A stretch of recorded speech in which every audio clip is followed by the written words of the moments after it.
Festival. Here is the red carpet. Our movie is about to start. Well, not my movie specifically, but the movie shall start at 2:30. That's our first film.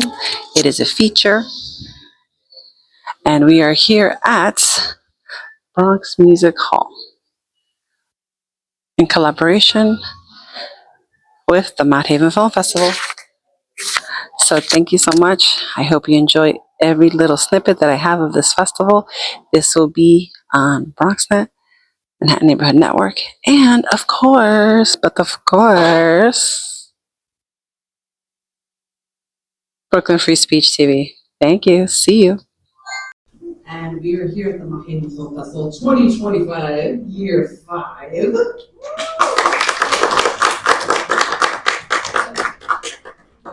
Films we just had was Emergent Chord, Year of Catfish, Fox, Gladiator Days Zero, The Right People, and Santana's Corner. So, I can do questions, and then I'll open it up to the floor, so whoever has questions, comments, concerns, concerns. Yeah, it's pretty much what I meant to say.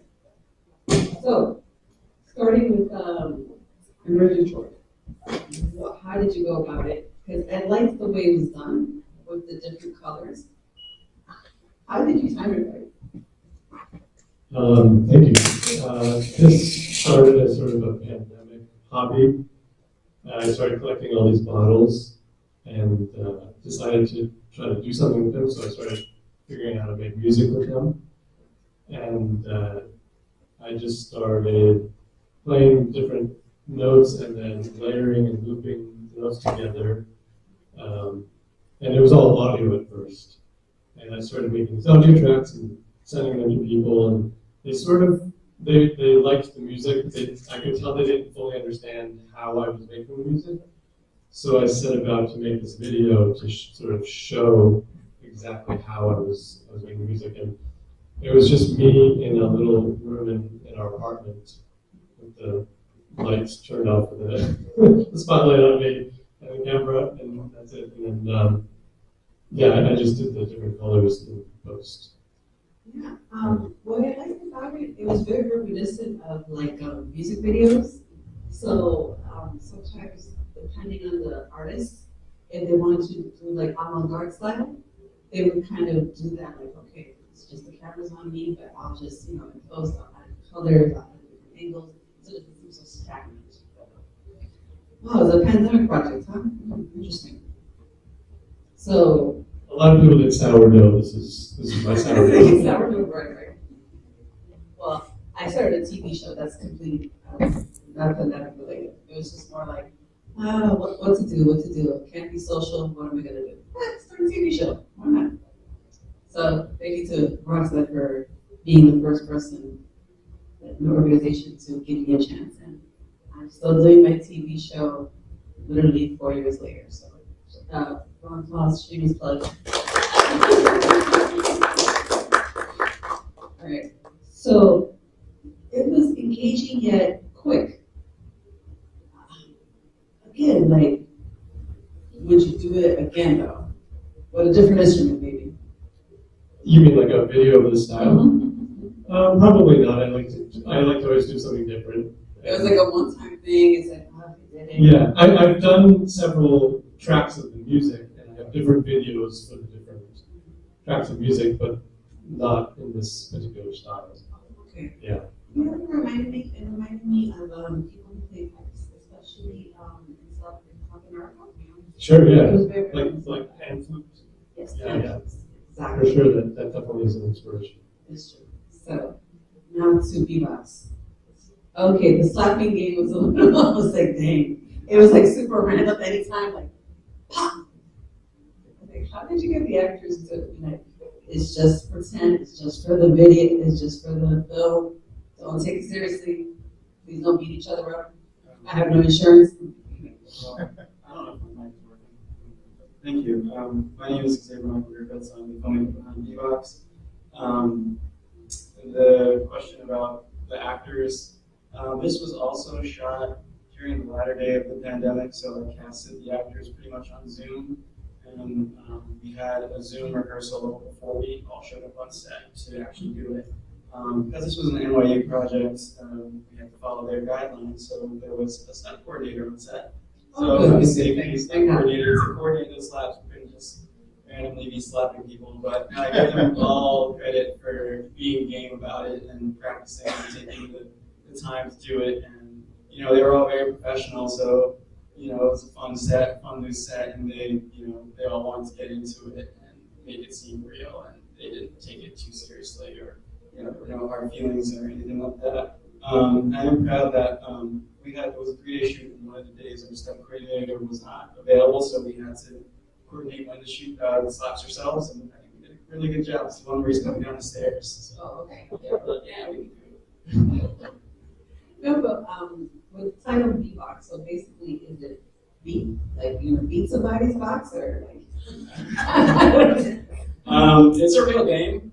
That's why it's based on a true story at the end. I didn't invent it. I played it as a kid growing up here in the Bronx. It comes from Jamaica. I had some cousins visit from Jamaica, and they brought the game, and me and my brothers were just playing it. It was very painful. I bet. It sticks with you, so I was like, the idea stuck in my head, and I wanted to bring it on the screen, and I wanted to be faithful to it.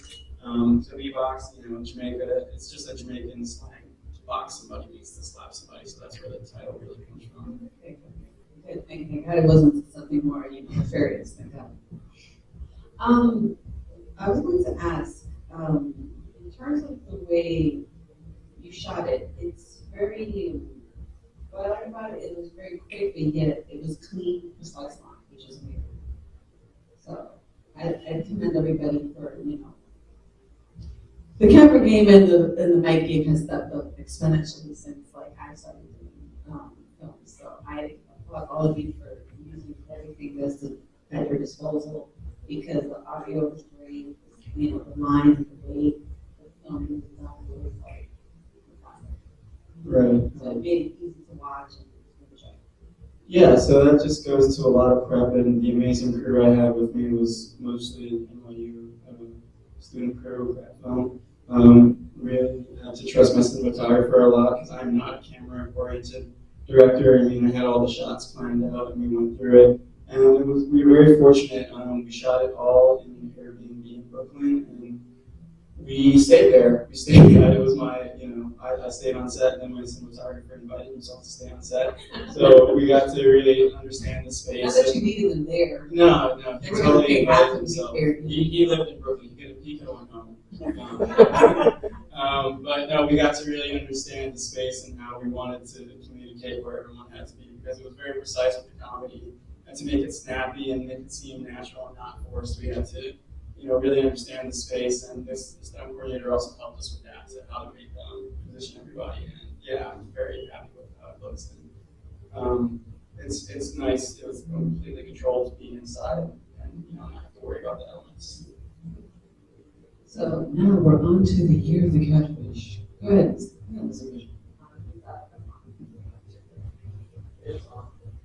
on?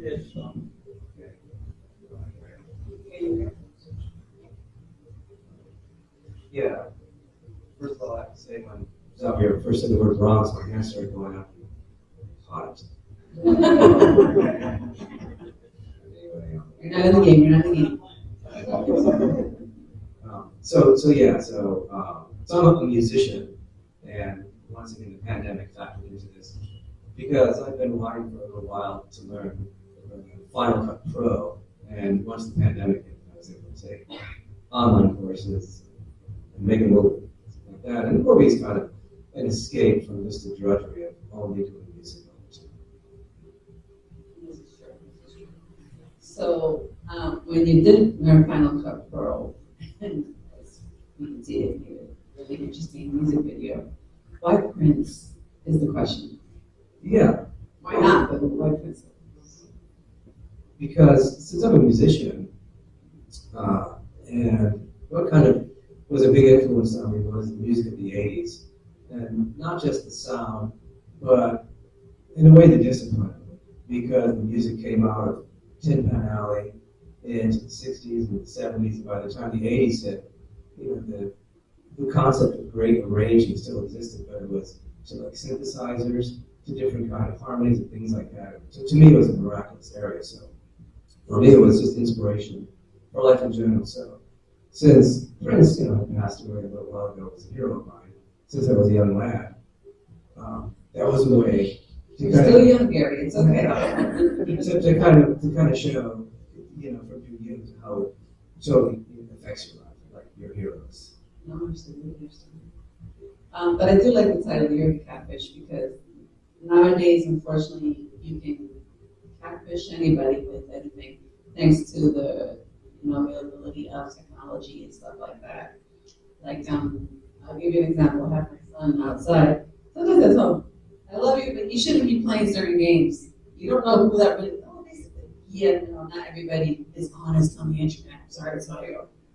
I could be 43 and say, you want 15? Sure. I'll leave you. And I like the fact that you said, when I interviewed you, that it's kind of like catfishing kind of on yourself. Yeah, you're born and you have your own unique identity, but your heroes when you're young, they shape the rest of your life. So in a way, you're always someone catfishing yourself. Right. Okay, so next one, up Sapphire's Corner. Woo! So, where was it shot? It looks like it was a nice street in New York. I haven't seen a few nice streets in New York, but how long did it take to do it? So this was shot in Boston when I was There in you go, say undergrad. Boston. We're cool Boston. Yeah, it was shot in Boston and Nubian Square, and it took 3 days. One really long day and 2 like half days. In terms of the scenes that were interior, how hard was it to do the lighting and to make sure that you got just the right angles in terms of so you don't look like a villain, you don't look comfortable. There's a lot of factors that come into like when you do films. It's like, okay, I don't want that light to hit me here. I don't want the sound to sound too weird. So yeah, it is.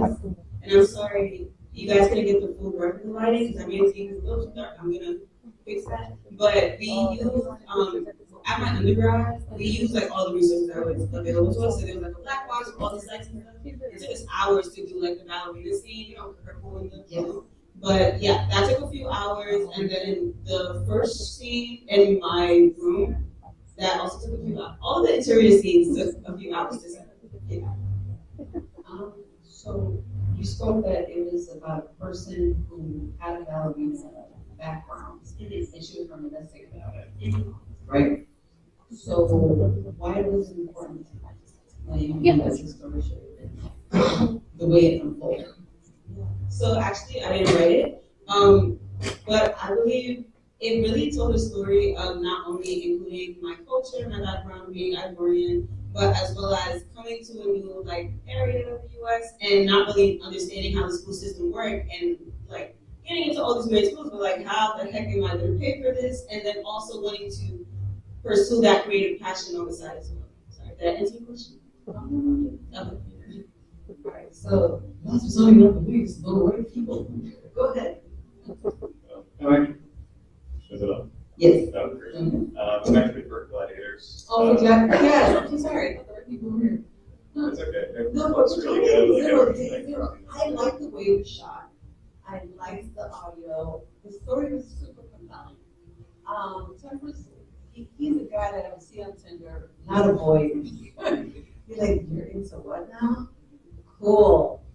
And I like to why, I don't know. But those are other questions for other times. So why did you choose the armored people in order to feature them? What was compelling about them as a subject? Yeah, so it was also a student project for me. I'm in grad school at Under, and I was debating between a few different topics at the time, and I called up, or I didn't even call up, I sent an email to the owner of Gladiators, and I said, hey, I've seen a few of your events in Central Park. I want to do a project with you. Are you interested? Within 5 minutes, the director of the whole organization had like in my email signature found my phone number while I got my phone. So they were very receptive to it. They are still kind of in the early days of really get everything here. So I think they wanted some promotional material, and it's been a pretty good relationship. Shout out to the editor for adding the whole video game aspect to it, like player one or player two, and then you show each of the people that are going to be on screen. Each of your characters or each of your people that you want to follow the doc. And I like the fact that that it was even. It was like, okay, 2 people that are knights and then 2 people that are squires, which is really cool. And it shows that there's a community for everybody. So I like to, give respect to the editor for doing the way they did. The aesthetic was good, the audio was good, and I did like video. So you got the yes, and then what else happened after the yes? How long did it take you to shoot the doc? At least this part. Yeah. So I actually have one of my cinematographers here, Max. He was a big help. Essentially, I tried to keep this project as open to my friends and colleagues as possible. So anytime I had a shoot day, I was like, whoever wants to come help me film, here's a camera, go crazy. And the one that I brought my really good cinematographer from Jason and Ford was the big fight in February, and that's why I used some shots that are just like clearly in another league. He's amazing. Jason Vasquez hired for everything. Great cinematographer. Shameless plug to Jason wherever you are. Yeah, he did it for free, so I have to give him a shout out. Oh, of course. But yeah, I produced it over the course of, I'm trying to count before, about 5 months, which was kind of intense. It's a little bit of a longer project for me. It's my longest project. Also, just happy to be back here. I'm not here again. I've been here twice before, and just seeing the festival grow over the years has been so incredible. I love the venue, I love the production, and just that's been awesome. And so I'm glad that this is actually the premiere of it. It feels very home, show up here in the Bronx, probably the shot in the Bronx. It's a very New York kind of story too, which I really like. And yeah, like you said, I really wanted to highlight people that were new into the sport, because there are some people that are professional that get paid to do this. There's armored influencers, one of them I kind of alluded to, Scribble. He's the Polish rapper who's also a professional fighter. And, but that's a great mix. Yeah, Music, but a great mix. Interesting guy. Very, very interesting world, interesting characters. So I wanted to just show off a few. Thanks for coming. Yeah. So we're opening it up to the public as quick as we can. So anybody who has a question, please come to the front.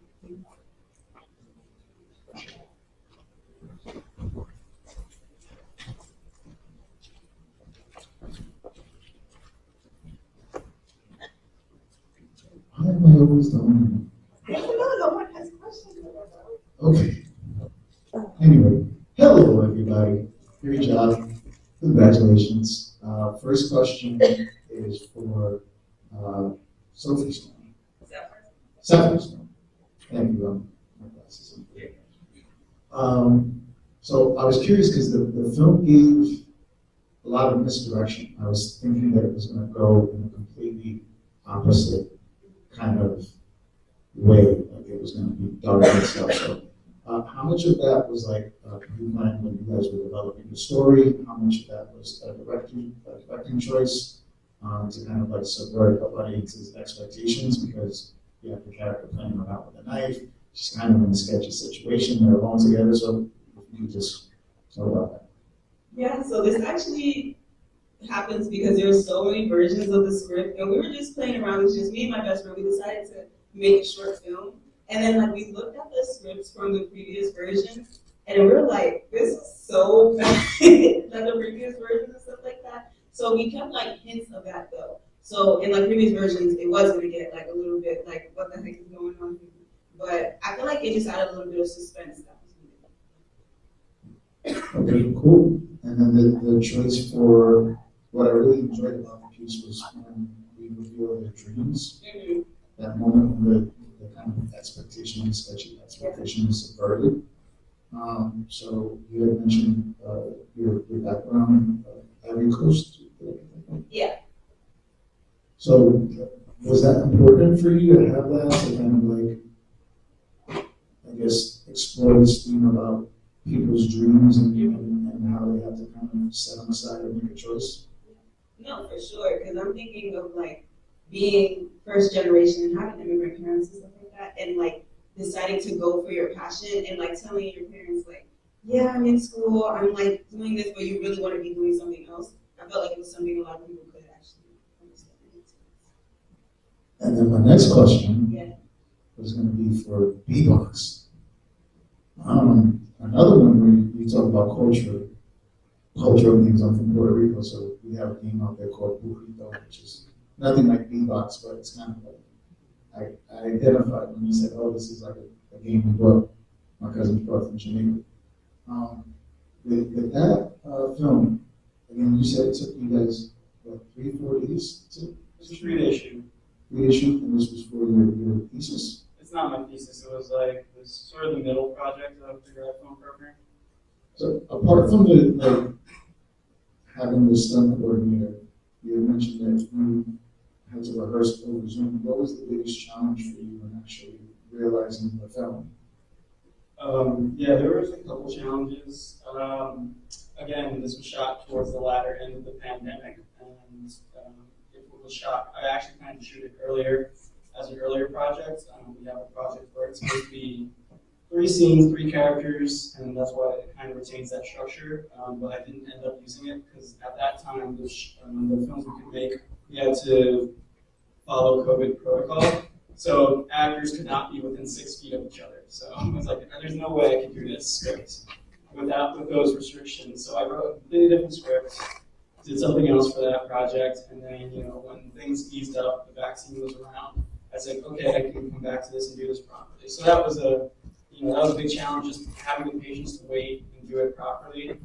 And then the other big challenge was just finding a location. Just Airbnb, begging, and we got a really nice Airbnb. And like I said, I got to stay there, so it really was an Airbnb. Just offering them a little bit above their price and a little bit go.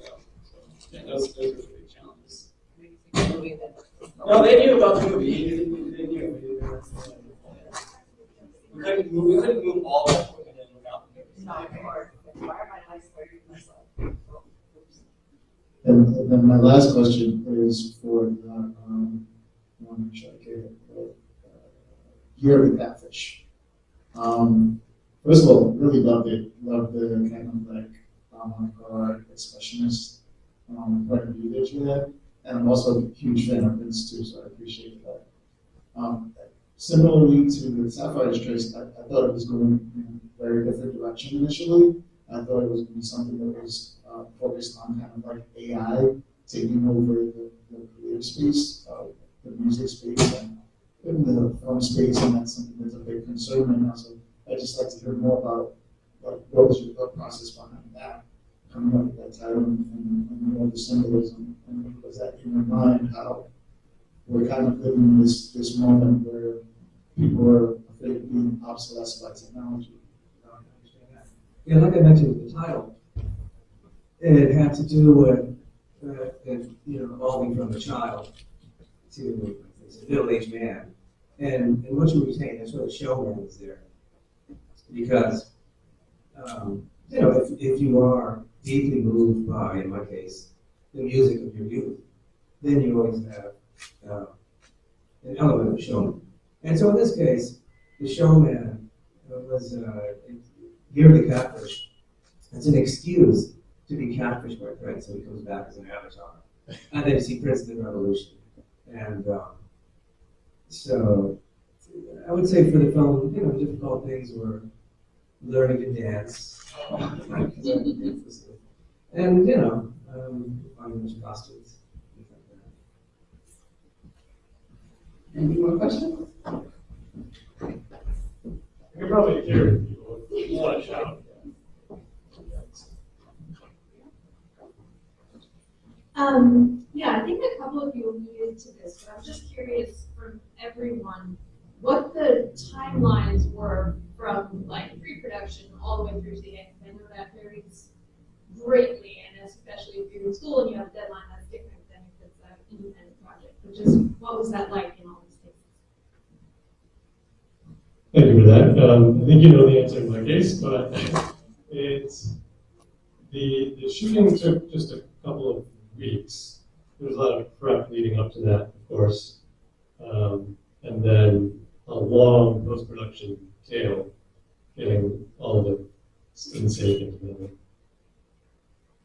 For me, I started writing the script in the summer of 2020 for a class, a script writing class, and it was a very simple process. It was a pretty easy script to write, and then there was the fall start of Box was going to be a project earlier in the year of 2021, but then it got pushed back to the end of 2021 in late summer, and then it's a mass conference. So it's when we're in production. We're not just in production with our own projects, like everybody in our class or school is in production, so you don't only have your own project to think about, you gotta help on other people's project. Maybe I was producing somebody else's project, so between producing somebody else's project, being on somebody else's set, wrangling people to be on my set and the actors, it was very hectic. And then the 3 actual days of shooting consecutively, I think it was over like every day or something like that. And then we had it was probably until the end of the year, I was editing.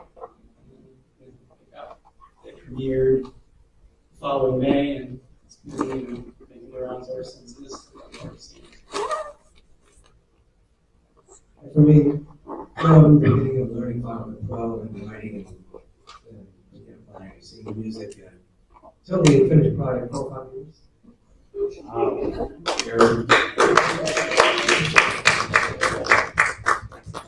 For me, from the beginning of thinking, writing, researching, that was about 6 months, because we were like, this is our first time making a film, and we didn't really know what to do, so we were just asking people on Facebook, like, hey, you want to shoot this for us? Like, that took like 6 months to actually do it. The actual set was 3 days long of the shoot. I have my production costume designer and my makeup artist here,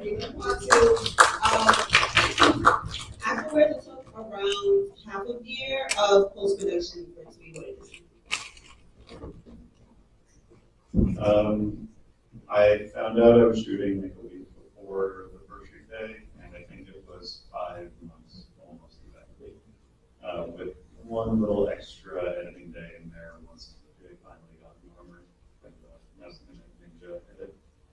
But yeah, 5 months editing as it went along. So this concludes our Q&A for the Black Box screening.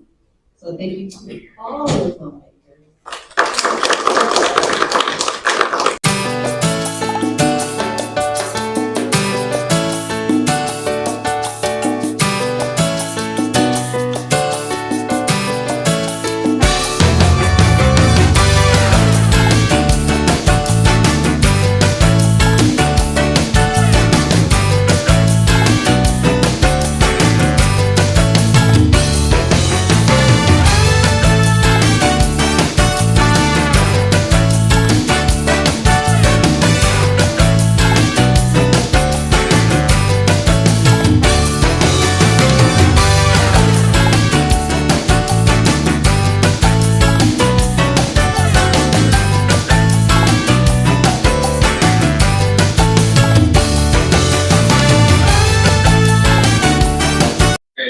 Okay, 2, 3. Hi, my name is Violeta Roman. I am with the Roman Epic Productions. I am here live at Regal Access Crossing for the International Puerto Rican Heritage Film Festival, and I just finished seeing the block of shorts at 11 o'clock in the morning, and they're just wrapped up. I saw incredible movies. I am here to support because I am grateful to this film festival for showing my movie in 2020 called The Autism Cycle. So I decided to give a little amorcito, a little love back to the festival by coming here to the International Puerto Rican Heritage Festival. It is here until November 17th. You gotta see it. Support movies. Support Los Primos. I was at the Dominican Film Festival, And now I'm here at the International Puerto Rican Heritage Film Festival. Come on down, get your tickets, check it out, check it out, check it out, and thank you.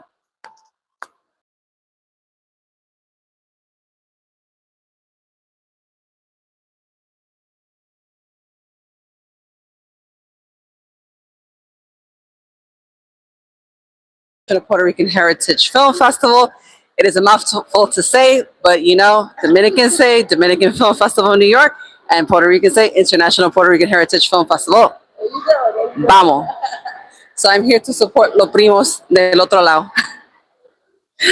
So I saw the Women's Shorts program. I am here with the founder, la increíble, la dinámica, la fantástica, Verónica Casino. Gracias, gracias. Un placer. So, how long has the festival been going? It's going now for 14 years. Wow, 14? Dang. Why 14? Why not 20? You know, I didn't start sooner. I couldn't start sooner. I don't know. This is true. But 14 years, it's good. In 14 years, I had my son, who's 14 now. And so Right. now I have my other baby that's 14 years. And el próximo año pues va a ser la quinceañera. Well, I don't know. My boy's 14 too. So at 14, it's different because you're like, concho, que yo estaba haciendo con mi vida anterior. So when you started the festival, how hard was it to get the funding and all that? Well, you know, I believe that if you have a vision Claro. and you want to create something that you are passionate about, you do whatever you do whatever you have to do to make sure that it happens. So when I did it, I didn't start like you know, at a 5-day film festival. I did it starting with 1 day. Really? 12 Right? in the afternoon to 12 midnight. And I did some fundraising events, but in order for me to really prove to people that I believe in this project, I funded the project myself. And Wow. I funded it for quite a few years. Wow. Until the festival started growing even more. Good. And then I started getting sponsors. And then my funding, I pulled back, and now everything just kind of falls into place in regards to, you know, That's good. taking its toll. So when did it like start to grow bigger than you have to be like, you know what? Venga a ayudarme. Yo no soy la única. I gotta tell you, it's not, you know, I never knew how large, how big it was gonna get. From the 1-day film festival, it became a 3-day film festival. Nice. To a 5-day film festival. And the Wow. reason why it grows is because the submissions that we get throughout the year, it just grows more and more and more. Before you know it, you have like 500 films. And it's so hard because I'm so grateful that I don't have to choose and judge these films. I used to, but not anymore. So now we have judges Claro. that do this. Claro. And that pulls me away so that no one can be upset at me. You know? But it's just so hard. You know, it's so hard to put everything. If you put everything, it's gonna be probably a month long of film festival. No, pa que sepa, 500 movies is a lot. And I know other film festivals like Tribeca, the New York Film Festival, get up to 2,000, 3,000. Yes. And it's just a lot. It's a lot. So yeah, you know, they're on. I believe it's over 2 weeks. Tribeca put it here. We're growing. Claro. Because when pandemic happened, we were the only ones that kept. We said we're not stopping. We're going to put it, and we're going to give people what they are always looking for at this annual event. Pa que sepa. So, and that year, we honored Rosalind Sanchez, and we did everything streaming, live streaming, and virtually we presented these films. Claro. And we just never stopped. No. So now we're 5 days in person and 7 days virtual. So in reality, we're now a 12-day film festival. 7 days virtual. Yo ni sabía. Yes. Ahora que me desayuno. Si uno se rompió la pierna, bueno, no tiene que venir en persona, se lo puede ver en la casa. Ah, no. Ah, no. El progreso está bonito y está bello. Gracias. So, after this, what are you going to do for, bueno, pasteles, coquito y todo viene. Thanksgiving's around the corner y Navidad. So, what you going to do? Yo no voy a hacer nada. Yo no cocino. Yo prefiero que la gente coma la comida si tú no quieres que yo cocine. Yo sí me lo voy a comer. No, pero tú sabes, como toda familia latino, tú sabes, vienen los pasteles, viene el arroz con gandules, viene, bueno, para los peruanos, ahí viene la causa, entonces tenemos todo, un poquito de todo en nuestra familia. Para que sepa. Porque en nuestra familia somos internacionales. No, sí. Bueno, progreso y que siga haciendo todo lo que hay que hacer. Gracias. And thank you for watching and check out this video. 3 more days. That's it. It's over November. November 17th at Regal Access Crossing here on Delancey Street. Take the F train, get off, make a right, come on down, buy your tickets at iprhff.org, and it's event combo. Okay, that's how I got my tickets, so you better get yours. Thank you, everybody. Bye. Bye. And there's the shave board. And we're just gonna do this. And boom.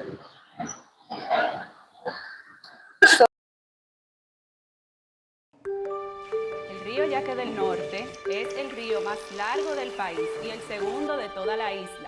Esta cuenca nace en la cordillera central. ¿Qué tipo de cosas ustedes hacen? Tatuajes de todo. Le di. ¿Por qué tú crees que el río nunca se termina? Porque no se acerca. No, lo vamos soltando, no le rompa la muela, préstame.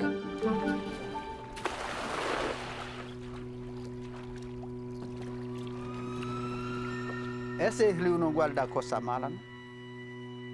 Porque cualquier cosa mala que cae del río se va.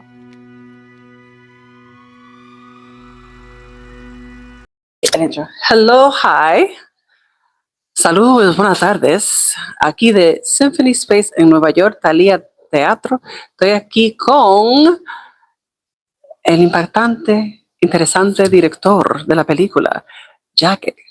Si usted no sabe lo que es Yaque, es el río Yaque en la República Dominicana. Que en el lenguaje taíno significa tierra grande, lejana. Exactamente. Eso es lo interesante de todo. Ok. Cuando comenzó la idea de esta película, ¿qué fue la inspiración para hacerla? La inspiración era contar la historia de la gente que vive a lo largo del río más importante de la República Dominicana y cómo la vida de toda esa gente estaba conectada a través del río y literalmente a través del agua, del elemento del agua. Si tú vistes, hay mucha agua de diferentes formas, de diferente tamaño, en gota, en canales de riego, en cascada, todo eso. Entonces, esa es la idea, como ver cómo un río le da forma a la vida de la gente en la República Dominicana. Sí, por ejemplo, el ex esposo mío es de Jarabacoa. Entonces, cuando fuimos para la conjunflación, hay que... Para la confluencia. Para la confluencia, escúchame. La confluencia fue otra cosa completamente. La confluencia, cuando me llevó para allá, hace mucho, yo vi como el río, la parte del norte, entonces el sur, y como todo se mezcló. Que se llama confluencia porque confluyen dos ríos, el Jimenoa y el Yaque, del norte. Y eso es lo interesante con eso. Wow.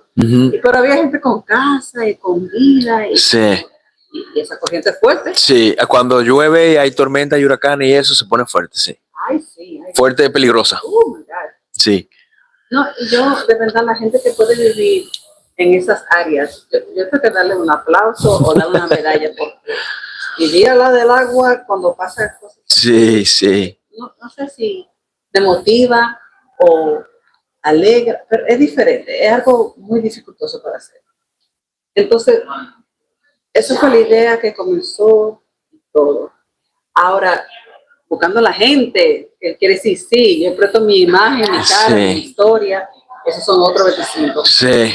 ¿Cómo se pusieron la gente contigo? No, eso fue súper fácil porque a la gente, no sé, yo no sé si es que yo le caigo bien a la gente a veces o la gente simplemente no tiene ese tabú de que una película como que no se imagina que es una cosa tan grande, sino que simplemente hay una gente que quiere venir a hablar conmigo y a filmar un poco de mi vida, en mi trabajo y cómo yo me relaciono con el río, y fue como muy fácil ese sentido. Y había mucha gente que también lo hizo muy bien en términos de que podía hablar muy fluido, podría comunicarse muy bien y podía también darte cosas que nosotros no esperábamos y de repente decía, wow, eso está súper cool, vamos a filmar eso o vamos a hablar de eso y quedaba. Entonces con la gente no tuve ningún problema, hasta tanto la gente tuviera en relación con el río, ya sea que pescara, que andara en rafting, que se usara el río para jugar como niño, era como un posible candidato a que fuera un personaje.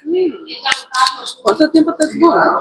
La filmación nos tomó 5 semanas No. consecutivas. No, eso no está mal. No está mal, pero Otro hizo más rápido que yo porque a mí me cogió un año para grabar mi documental, otro año para el post. no, o sea, 5 semanas filmar, pero nosotros ya tenemos un año preparando el proyecto y después nos tomó como un año y medio editar porque después vino COVID. O sea, nosotros empezamos a editar y llegó el COVID y nos pusimos, y fue como un impacto para nosotros también, porque era muy, o sea, emocionalmente era muy difícil estar en la sala de edición editando una película de este tipo, que tú tenías que oír todo lo que la gente decía y después cortar y todo eso, y de repente tú hacías un break y tú veías el teléfono y se estaba muriendo la gente en el mundo entero. Entonces fue como, emocionalmente fue como muy, muy, muy fuerte eso. Entonces eso nos atrasó un poco y obviamente en un momento nos quedamos sin inversión y después la conseguimos y después pudimos terminar bien.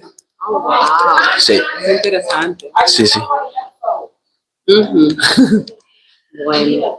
Hi, everybody. Buenas. Adiós. Hola. Gracias. Okay. Hello, everybody. Ajá. Este es mi hijo. Say hi to everybody. Everybody. Go ahead. Well. Okay. So, ya, penúltimo para terminar esto. So, 5 semanas. ¿Cuántos personajes había En el corte final creo que fueron 5 o 6, pero nosotros hablamos como con 10 o 12 durante el proceso y después en edición había gente que no teníamos dónde ponerlo o consideramos que estas historias eran las más importantes y las más telling y las más que tenían más fuerza. Sí, más gastador. Sí, eso. Sí, y se quedaron esos y los otros no, porque obviamente teníamos que ponernos en el formato documental, no podíamos ir a hacer una película de 5 horas porque no íbamos a ir a ningún lado. Sí. Entonces, ¿qué largo de la película? 98 minutos, incluyendo los créditos. No está mal. O sea, que 90, básicamente, 91, 92. No, pero imagínate. Pero también por el tipo de película que es, que los planos son súper largos, dejamos que la cámara corriera para ver el paisaje, para ver cómo la gente habla, para ver cómo la gente se mueve. Si hubiese sido una película de acción o menos observacional, hubiera sido más corta. Sí, pero los documentales son así, señores, guste que no les guste. Aprendan algo. Sí. Ahora, ¿usted cree que esta película que usted hizo va a ayudar en medio ambiental, especialmente la crisis que está pasando, porque hay muchas cosas que están pasando? Sí. Es bueno que haya una película como de este carácter, para que la gente se dé cuenta que el agua afecta. Sí. A ver, tengo que serte sincero, Euridice. I'm not too optimistic. Yo no soy muy optimista con los seres humanos. Entonces nosotros vimos nosotros los seres humanos, yo creo que somos como lo peor. Yo creo que somos la peor especie que tiene el planeta, porque los animales yo creo que son más chulos que nosotros. Sí, no, tienen un poquito más de conciencia. Exacto, pero no, o sea, no sé, no creo que este documental cree un impacto que la gente cambie su comportamiento. Pero bueno, todo el que lo ve también, si tú de ahora para adelante, cada vez que tú pasas por un río, tú piensas que ahí vive gente que tienen problemas, que son felices, que se enamoran, que se quieren ir a vivir a otro sitio, que no se quieren ir a vivir a otro sitio. Eso ya, como eso yo estoy happy, porque yo estoy feliz. Porque es como un poco también que como acercarnos a esas zonas y a esos recursos naturales y verlo de otra manera también, porque nosotros siempre lo vemos desde el carro, desde arriba, así como pasando por arriba por el puente. Oh, ahí vive Juan. Exactamente. Y simplemente es como un acercamiento a eso, sí. Bueno, gracias por su tiempo. Y no se olvide de la película Yaque. Si no la puedo ver aquí en el Documental en Nueva York, ¿dónde me lo voy a encontrar? En un par de meses lo vamos a poner en YouTube para que todo el mundo lo vea gratis o en Vimeo y tú me avisas y yo te paso el link. Okay. So, look out for en YouTube o en Vimeo. Y muchísimas gracias por tu tiempo. Gracias a ti, muy amable.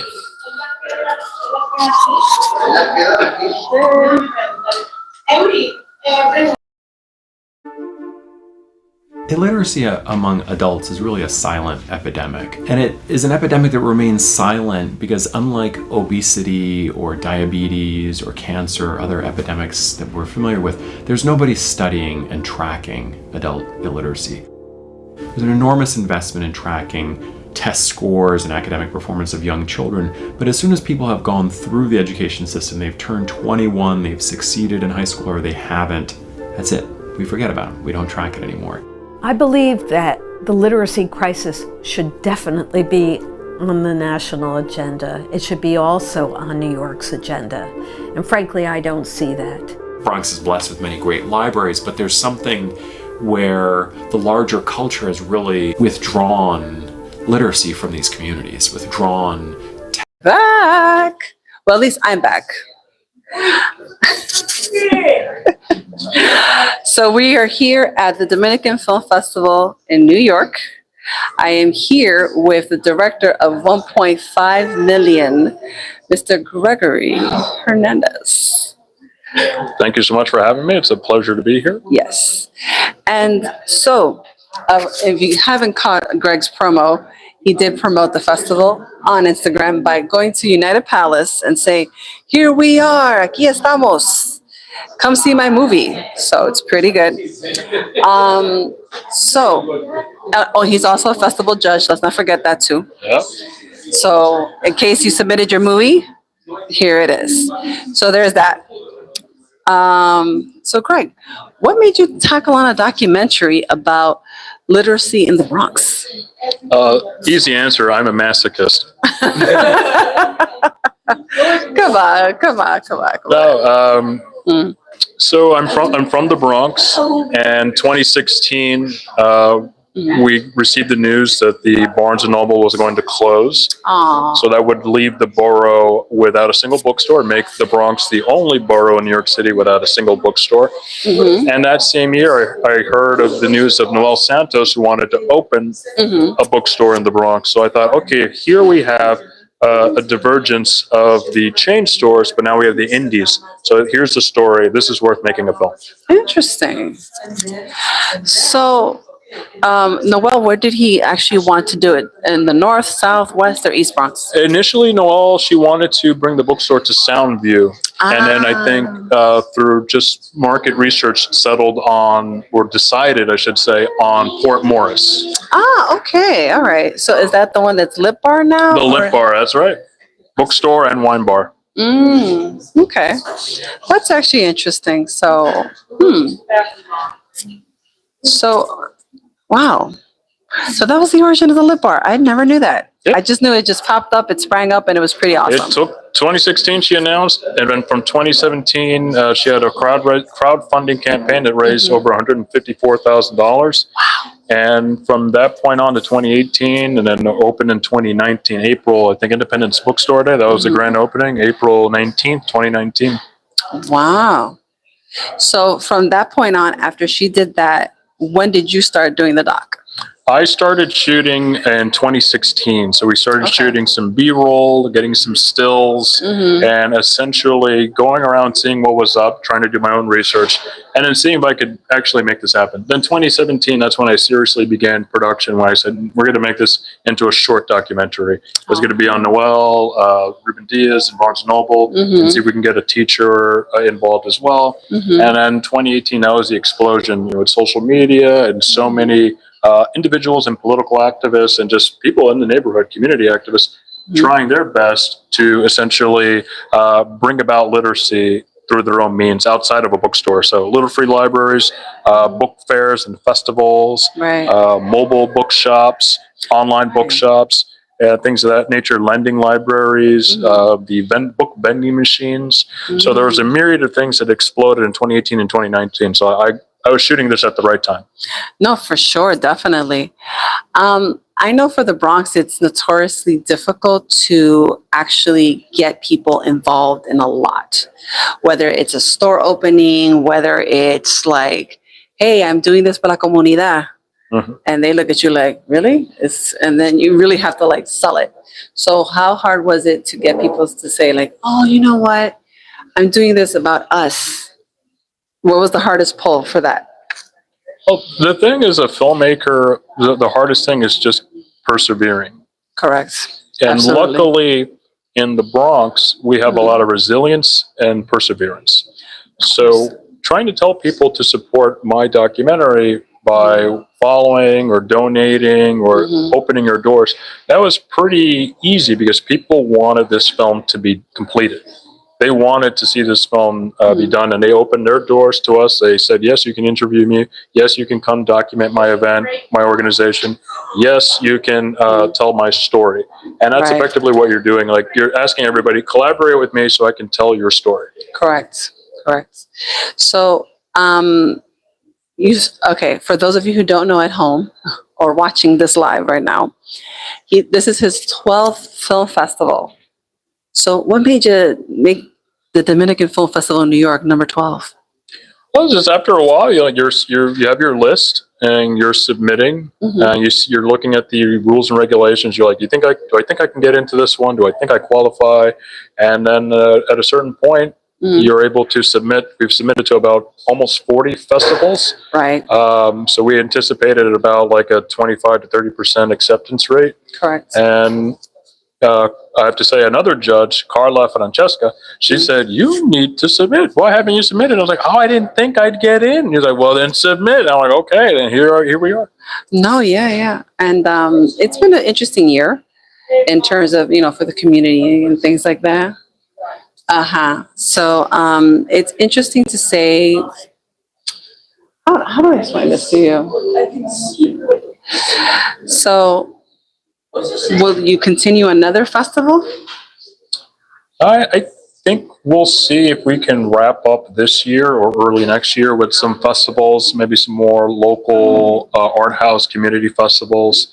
There are a few in Pennsylvania, New Jersey, because now we screened in New York. We screened a little bit upstate. We screened in one screening in California.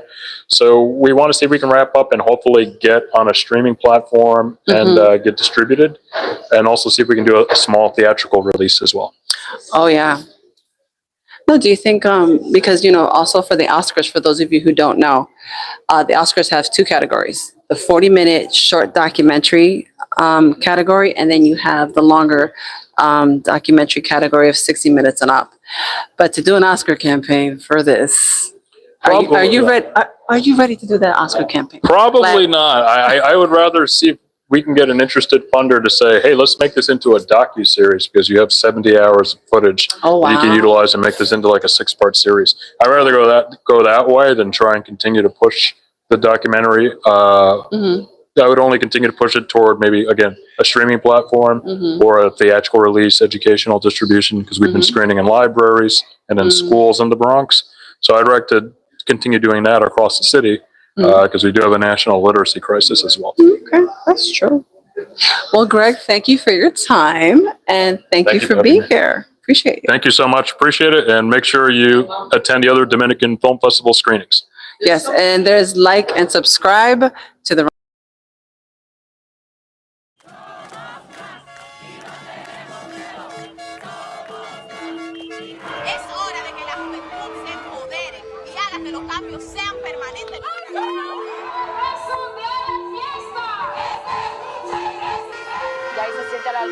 de manifestantes que han venido desde diferentes puntos. República Dominicana vive un momento de auge del movimiento social. Hoy más manifestantes han llegado hasta esta Plaza de la Bandera. Muy influenciado por el surgimiento de una juventud que no había tenido militancia política antes. De ustedes, del activismo que están haciendo, de la lucha que están llevando a cabo. La campaña de la buena política, no solamente de José Horacio, pero también de Mario Sosa, yo creo que cambiaron la forma en la que la gente piensa al...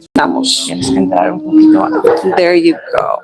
So, bueno, pues si acaso, si nadie saben, el show mío This Is Your Spotlight está en MNN, Manhattan Neighborhood Network, y también en BronxNet, el canal 68, por si acaso. So, estoy aquí, señoras y señores. Le presento las bellas damas de Aquí Estamos. ¿Qué fue la inspiración para hacer la película? Bueno, esta película es una película documental que surge precisamente en el año 2020 a raíz de lo que fue esa manifestación histórica en la Plaza de la Bandera, luego de la suspensión de las elecciones en febrero de 2020. Y en el que las tres Minervas o las tres socias estuvimos involucradas en lo que fue la campaña de la buena política, que llevó como diputado a José Horacio Rodríguez y que ganó por primera vez una candidatura y una diputación ciudadana. Y lo llevamos al Congreso. Entonces decidimos contar la historia de cómo eso había sido posible. Sí. Entonces, ¿por qué te interesó hacer esta producción? Bueno, justamente como productora, bueno, nosotros venimos de la comunicación y también venimos de un interés por una cinematografía que tenga esa mirada social, política, cultural. Claro. Y entendíamos que estábamos en un momento idóneo para poder abrir esos diálogos sobre una participación política mucho más activa de la juventud dominicana, sobre una manera diferente de hacer política, sabe, que quizá no tengamos que necesitar recursos cuantiosos para poder proponer ideas y defender esas ideas, que es justamente una de las cosas que vamos a ver en la película, cómo podemos hacer un tipo de política que es mucho más alternativa en ese sentido y que está basado en propuestas concretas y que también cuenta con un compromiso y un apoyo de la ciudadanía más que todo, ¿sabe? Porque la ciudadanía se identifica con esas ideas. Sí, pero la cosa es, ustedes dijeron que ustedes grabaron durante la Plaza de la Bandera, durante lo que fue algo fuerte. Qué dificultoso fue grabarlo, porque hay mucha gente que dice, no me ponga a mí, yo no quiero salir en el noticiero, o cosas así. ¿No le pasó algo así?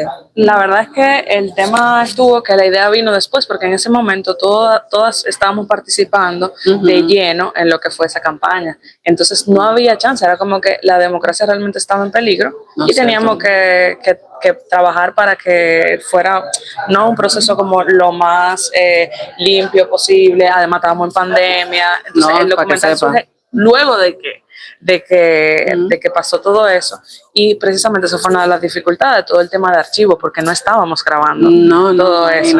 Entonces hubo que pedir todo ese material de archivos, recopilar, mucha gente voluntaria que también donó lo que había grabado ahí.